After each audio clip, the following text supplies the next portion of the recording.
दोस्तों आज हमने आपके लिए एक वीडियो बनाई है जो कि बीए प्रोग्राम थर्ड ईयर के जो स्टूडेंट्स हैं उनके लिए आज की हमारी वीडियो है।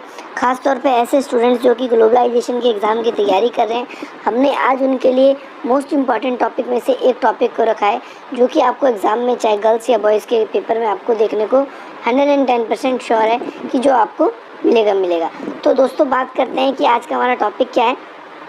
आज का हमारा जो टॉपिक है उसका नाम है IMF, जिसका अंग्रेजी में पूरा नाम है इंटरनेशनल मॉनेटरी फंड, इसे हिंदी में हम अंतर्राष्ट्रीय मुद्रा कोष कहते हैं। देखो दोस्तों, क्या ये अंतर्राष्ट्रीय मुद्रा कोष है क्या, एक तो हम इस क्वेश्चन के अंदर ये बात करेंगे।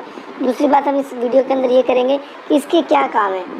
इसके अलावा दोस्तों एक और वीडियो आपके लिए अपडेट होगी, इसी चैप्टर से रिगार्डिंग वो क्वेश्चन होगा।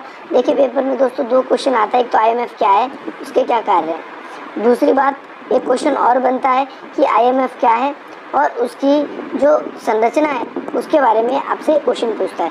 तो दोस्तों आपको वो वीडियो तभी समझ में आएगी जब आप इस वीडियो को अंत तक देखेंगे, क्योंकि इस वीडियो में आपको ये पहले पता चलेगा कि IMF असल में है क्या।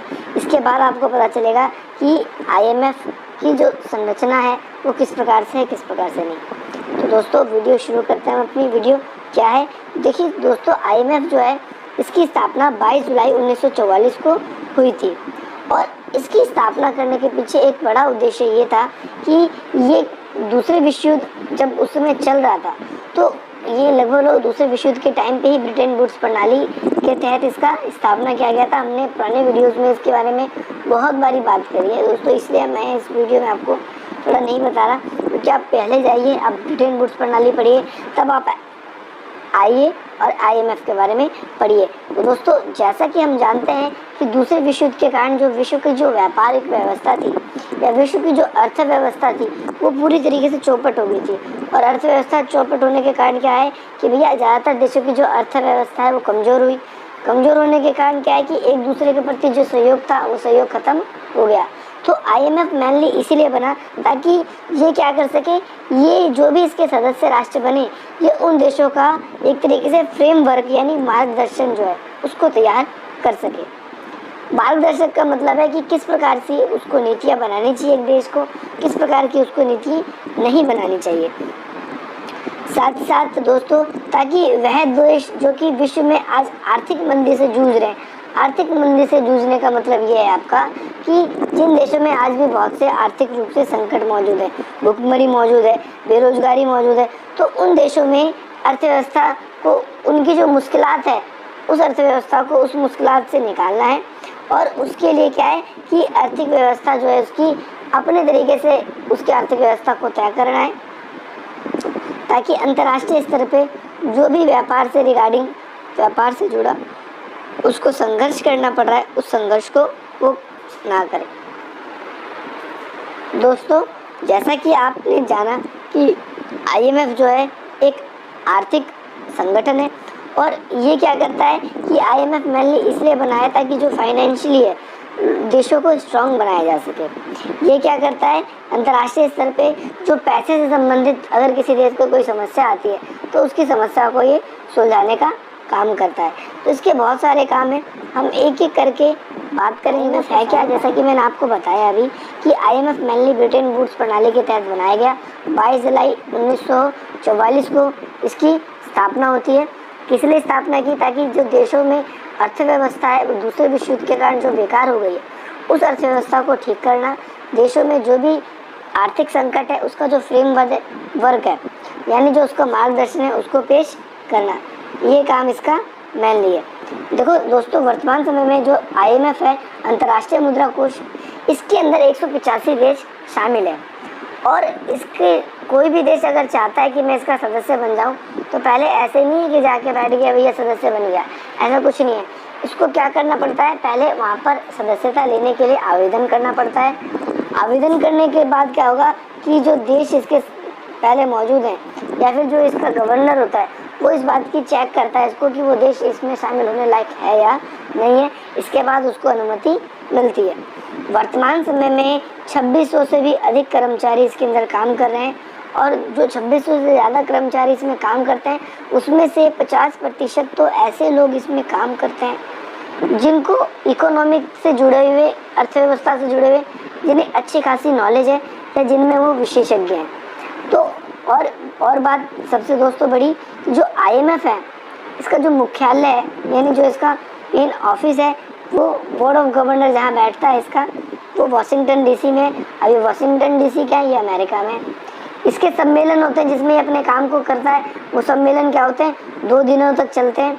और जब भी इसके सम्मेलन होते हैं, हमने जैसे कि आपको WB यानी वर्ल्ड बैंक की जो वीडियो है उसके अंदर भी बताया है कि वो IMF की जो अध्यक्ष होता है और जो वर्ल्ड भी मतलब विश्व बैंक जो है आपका, उसके अध्यक्ष के साथ ये अपनी बैठक करता है। दोस्तों आई होप आपको ये भी समझ में आया हो। अगर आपको समझ नहीं आया तो मेरे को कमेंट बॉक्स में कहेंगे कि सर मुझे समझ नहीं आया, तो मैं एग्ज़ाम से पहले आपके लिए एक और वीडियो बनाऊंगा ताकि आपको और अच्छे से समझ में आए, तो आपको दिक्कत ना हो। हमारा मेन पर्पज़ यही है कि हम एग्ज़ाम में अच्छे मार्क्स से पास करवा दें और आपके अच्छे मार्क्स आए, जो भी इंपॉर्टेंट चैप्टर है आपके उसको जल्दी हम कवर अप करवा दें। तो दोस्तों अब इसके विभिन्न कार्यों के बारे में बात करेंगे कि ऐसे कौन से कार्य हैं जो IMF करता है। तो IMF क्या है कि एक ऐसी संस्था है जो आर्थिक व्यवस्थाओं को मजबूत करने में काम आता है, और वैश्वीकरण जब से चला है तो उसमें इसकी भूमिका कुछ ज़्यादा ही बढ़ गई है। आज ये देशों के अंदर व्यापार तो करवा ही रहा है WTO के साथ में, लेकिन इसके अलावा भी बहुत से काम हैं जो ये करता है।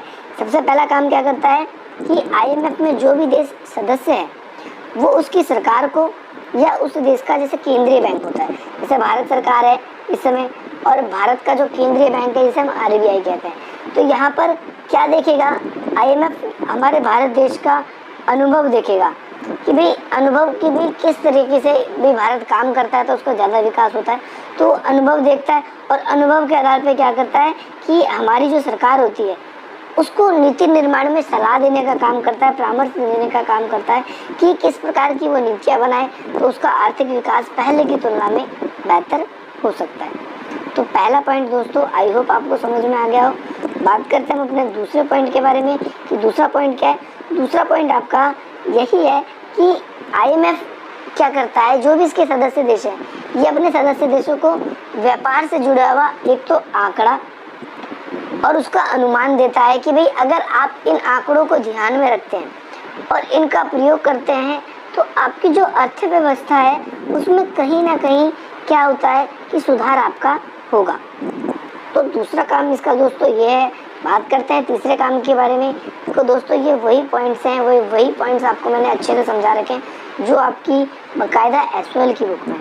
और आपको मैं बता दूं, यदि आपको SOL में अच्छे मार्क्स चाहिए तो SOL से ग्लोबलाइजेशन के खास तौर पे टॉपिक के लिए उससे बेस्ट बुक कोई नहीं है। ये आपको कॉलेज के आपके टीचर भी बता चुके होंगे। हमारे नोट्स जो आपको पढ़ाए जा रहे हैं वो उसी के बने हुए हैं ताकि आपको अच्छे से समझ में आ जाए। बात करते हैं दोस्तों तीसरे पॉइंट के बारे में कि तीसरा क्या काम है। तीसरा काम ये है कि जो देश आर्थिक कठिनाइयों से जूझ रहे हैं, मतलब जिनमें आर्थिक कठिनाइयाँ बहुत ज़्यादा है, सरकार कुछ नहीं कर पा रही, तो ऐसे में देशों को क्या करता है, वो ऋण मुहैया कराता है। ऋण मुहैया कराने का मतलब है उस देश को लोन देता है ताकि वो अपनी उस लोन से अपने देश की जो अर्थव्यवस्था है उसको वो मजबूत कर सके और पिछड़ेपन से उसको छुटकारा मिल सके। चौथा पॉइंट के बारे में दोस्तों बात करेंगे। चौथा पॉइंट इसका क्या है। चौथा पॉइंट है कि जो भी विकासशील देश हैं, क्या इसके अलावा आपको पता ही है हमारी दुनिया में 3 तरह के देश हैं, एक विकसित देश, दूसरे नंबर पे विकासशील देश, तीसरे नंबर पे अल्प विकसित देश। तो जो भी विकसित देश हैं उनमें से जो भी उनकी तकनीकें हैं वो क्या करेगी, अगर वो तकनीकें और गरीब देशों को फ़ायदा पहुंचा सकती है तो उन देशों के साथ वो तकनीकें साझा की जाएंगी ताकि वो लोग भी अपनी जो अर्थव्यवस्था है उसको मजबूत कर सकें और अपना विकास कर सकें। तो दोस्तों ये पॉइंट, चौथा पॉइंट ये है। बात करते हैं पांचवा पॉइंट के बारे में। तो पांचवा पॉइंट में क्या है कि ये पांचवा पॉइंट आपका यही है कि जो अलग अलग तरह के हमारे देश हैं उसमें क्या करता है कि ये वहाँ की सरकारों को या फिर वहाँ के देशों के साथ क्या करता है, ये प्रशिक्षण देने का उनको काम करता भी है। जैसे मैंने आपको बताया था अभी कि फ्रेमवर्क तैयार करता है ये कि मेनली कि आपको किस तरीके से अपनी अर्थव्यवस्था पे ध्यान देना है, किस तरीके से काम करना है ताकि आपकी जो अर्थव्यवस्था है उसमें तेजी से विकास हो। नंबर 6 दोस्तों अगला पॉइंट ये है कि आप किस प्रकार से अपने देश के अंदर जो गरीबी है, बहुत से जो देश हैंगे और जो हमारे बहुत से दोस्त हैं उनको शायद इस बात समझ ना आए इस बारे में, लेकिन उस बात को समझने के लिए उसे ध्यान से समझना पड़ेगा कि क्या पॉइंट है। देखो, बहुत से देश ऐसे हैं वहाँ पर लोग रहते हैं और उनकी जो दैनिक मजदूरी है वो $1 से भी कम है। मतलब उन्हें इतना कम पैसा अर्न करने को मिलता है कि वो अपना आर्थिक विकास कैसे करेंगे, $1 से भी कम, यानी भारत के 60 से 70 रुपये से भी कम है। उस देश में कुपोषण, महामारी, स्वास्थ्य संबंधी शिक्षा, तो ये कुछ बेसिक प्रॉब्लम है जो बहुत ज़्यादा है। तो उन प्रॉब्लमों को सॉल्व आउट करने के लिए इनकी सरकार को ये मदद करती है। इसके अलावा दोस्तों, अब इसके निष्कर्ष के बारे में बात करेंगे हम कि आंसर में आपको निष्कर्ष क्या लिखना है। क्योंकि देखो, आंसर मेन मोस्ट और इम्पॉर्टेंट पार्ट है। यदि आप अपने क्वेश्चन में आंसर नहीं लिखते हो तो यदि आपने बेशक से 20 नंबर का क्वेश्चन अटेंड किया है, उसमें से आपको 15 नंबर मिल जाने चाहिए थे, पर निष्कर्ष ना लिखने के कारण आपको 12 नंबर या 11 नंबर मिलेंगे। तो निष्कर्ष बहुत इंपॉर्टेंट होता है और निष्कर्ष दोस्तों हर चैप्टर के आपको एंड में ही बताया जाता है। और चैप्टर आपको समझ में आएगा, उसके बाद आपको निष्कर्ष आएगा, तभी समझ में आएगा। तो इस क्वेश्चन का आप निष्कर्ष कैसे लिखोगे? इस क्वेश्चन के निष्कर्ष में लिखेंगे जो IMF है उसका कार्य आज बहुआयामी हो गया है। ना केवल आज वो देशों को ऋण दे रही है, बल्कि उनके देशों की जो आर्थिक व्यवस्था है उसको भी मजबूत करने के काम कर रही है। तो अतः उपरोक्त बातों से यह सिद्ध होता है कि IMF क्या था और उसकी जो कार्य है वो कौन कौन से कार्य हो सकते हैं। तो दोस्तों, अगर आपको वीडियो ये अच्छी लगी हो तो वीडियो को लाइक करना दोस्तों, अपने मित्रों के साथ शेयर करना ताकि और भी इसका फ़ायदा उठा सकें, और हमारे चैनल को सब्सक्राइब करें, बेल आइकन दबाएं ताकि इसी प्रकार की जैसी अगली वीडियो आपको मिले उसका अपडेट सबसे पहले आपको पहुंचे। धन्यवाद दोस्तों, आपका दिन मंगल में हो। अगली वीडियो जो होगी वो आपको लिंक उसका डिस्क्रिप्शन में मिल जाएगा। आप थोड़ा धैर्य रखिए, हो सकता है कि वीडियो अपडेट होते ही 1 आध घंटे में आपको लिंक मिले, और आपको लिंक ज़रूर मिल जाएगा। धन्यवाद दोस्तों।